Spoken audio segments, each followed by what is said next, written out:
You're welcome back to the conversation. In the first half, we did look at the National Assembly's ultimatum to Nigeria's President Muhammadu Buhari to deal with insecurity in 6 weeks or face impeachment proceedings.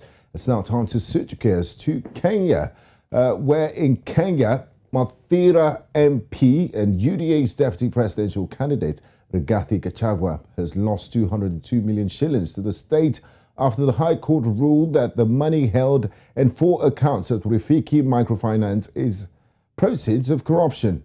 Justice Esther Maina ruled that the Member of Parliament, who is also William Ruto's running mate, admitted that he received the funds from government agencies, but there was no evidence that he supplied any services or goods to the government. The funds at Rafiki Microfinance Bank are held in 3 accounts, with one holding 165 million shillings, a second account holds 35 million shillings, and the other holding 773,228 shillings. All 3 are registered in the MP's names. A 4th account holds 1,138,142 shillings. It's registered in the name of Gen Enterprises, and the judge said, "I have carefully considered the evidence on record, including affidavits, annexures, and submissions by all parties, and I'm satisfied that the funds are liable for forfeiture to the government." End of quote.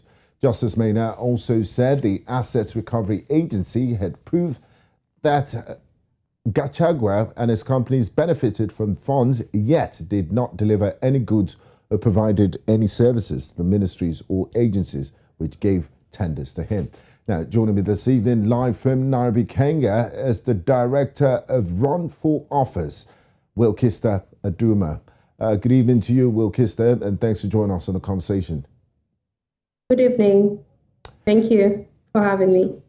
Now, Wilkister, what's your reaction to the court ruling and the seizure of 202 million shillings of the deputy presidential candidate, Rigathi Gachagua? Recently in the debate that involved the 2 running mates or deputy presidents to be of, the leading candidates according to the polls right now, Rigathi Gachagua did talk about his net worth and that whatever monies that were in court at the time, they're trying to decide on what exactly the outcome was going to be. So he mentioned that the monies he got rightfully because it was business that he had done with government. So one of the things that stood out is his brother actually sits in county government at a very influential level, and this one raised one of one of the counts actually that he was being charged on, that this is actually nepotism. And going by the Public Finance Act and also going by the Public Procurement and Disposal Act and also Chapter 6 of our own Constitution, these go against the practice of constitutionalism and him holding public office and using public office to generate wealth or income. So it does not come as a surprise that his money actually has been repossessed by this agency. So I think it goes to speak about integrity as one of the values that we're really looking at in terms of the candidates that are presenting themselves on the ballot, particularly in Kenya right now. So I think this comes in timely, especially to help voters make a decision in terms of the kind of leaders that they want to see take the country forward. Now, Wilkister, the deputy presidential candidate of UDA, Gachagua, said in his response to the judgment, he said the judgment was meant to undermine his candidature in the upcoming elections. He also alleged the judge was biased against him and his party and conducted what he described as a sham trial. What do you make of this statement? And is the Kenyan judiciary independent? So, one of the things he also said after, the ruling is that he wanted to give witnesses to this particular case, but he was not allowed to do that. And calling, state agencies doing their work, especially the judiciary now, that it's a witch hunt, for me speaks to a lack of clear understanding of the work of judiciary itself. Because someone who's being asked in court to produce evidence, but instead decides to produce, witnesses. Because when you're speaking about, business with government, this means that they're down in contracts and they're signed by both parties as agreements to the deliverables that each party is supposed to bring on board. So failure of Rigathi to provide these documents, particularly the contracts that show that he actually did business with the government agencies that he says he did, raises a fundamental issue in terms of whether he's really honest, or rather whether this money is actually proceeds of crime or it's actually hard-earned money made legally within, our constitution. And speaking to whether the judiciary is independent, yes, we have seen an independent judiciary. In fact, in the last election, when we went back to vote to the polls for a second time for the presidential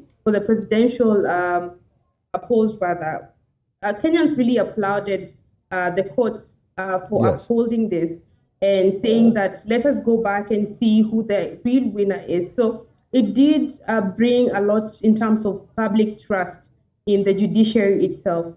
And I think he's also running a campaign now to discredit the judiciary, because you know that after the elections, in the pre and post-election period, there are going to be a lot of petitions. And probably there's an anticipation that there might be a petition from either side.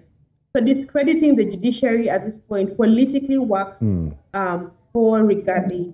In the future, in the event that there's an election petition that he's involved in. I am not anticipating one, but if he does find himself there, then discrediting the judiciary right now works for him to build his own public persona to sway the vote. I guess it's just basically politicking African style.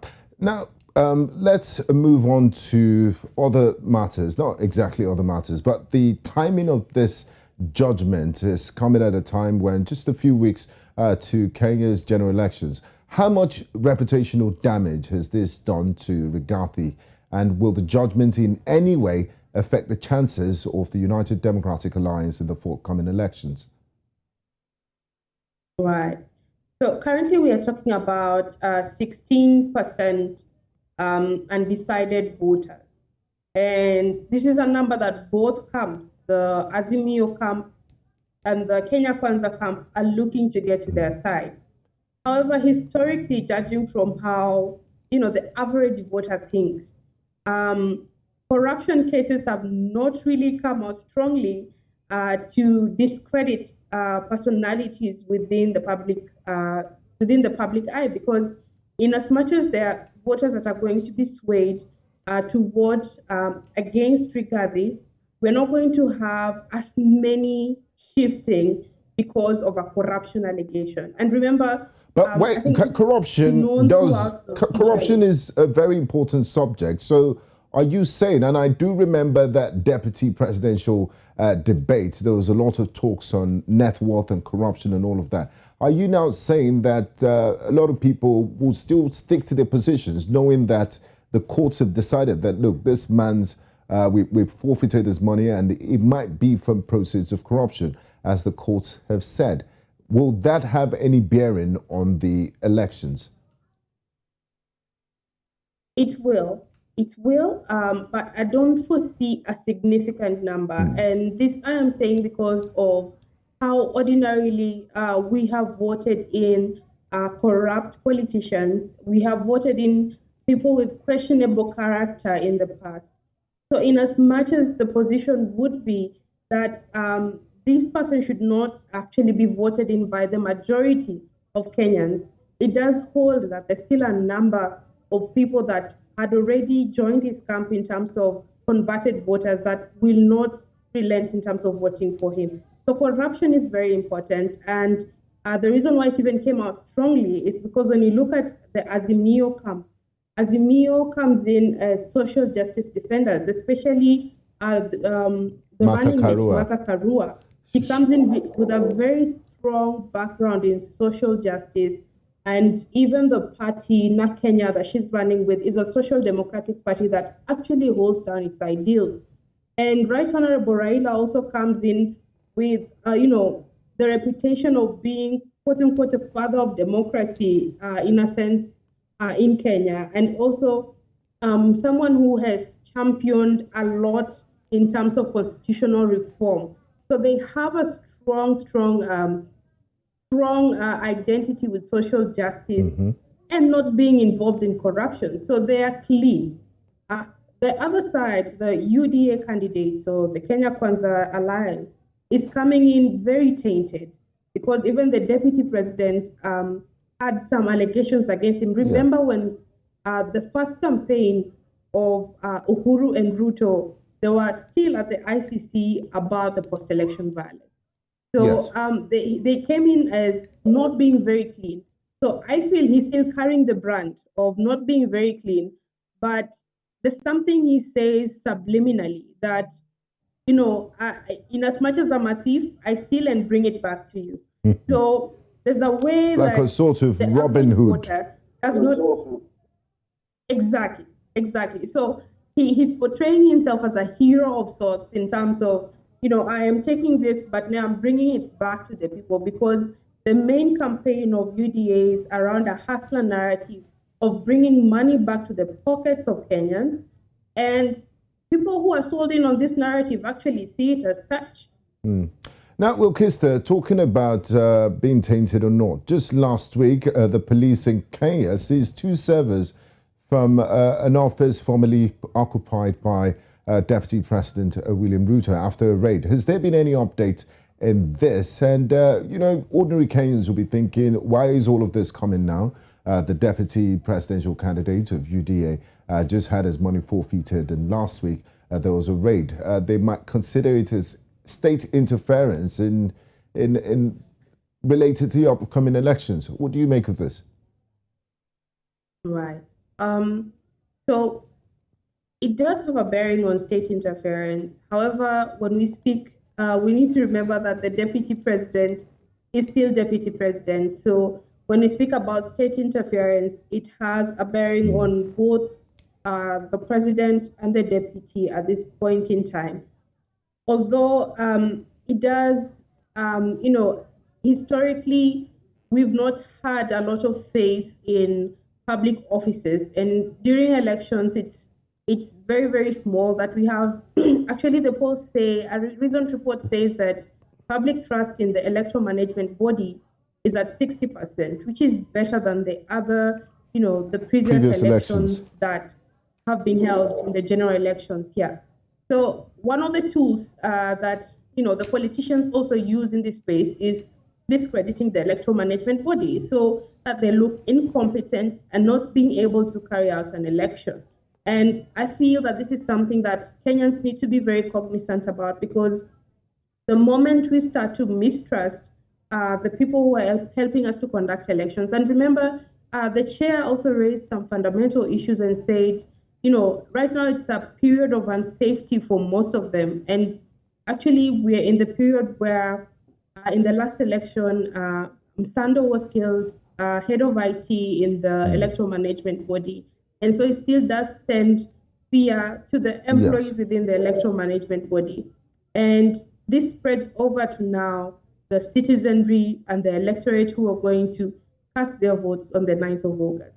So yes, it does have a bearing on how the public perceives the deputy president as either the victim or the perpetrator, and the president himself also as such. Now, Wilkister, just before we begin to wrap things up, in other developments, Ghana party presidential candidate David Moare promised to cut pay as you earn tax by 50% if elected in August 2022 general elections. Is he just playing to the gallery, and what are his chances of winning the elections? Because when it comes to election campaigning, politicians have a way of, promising heaven on earth.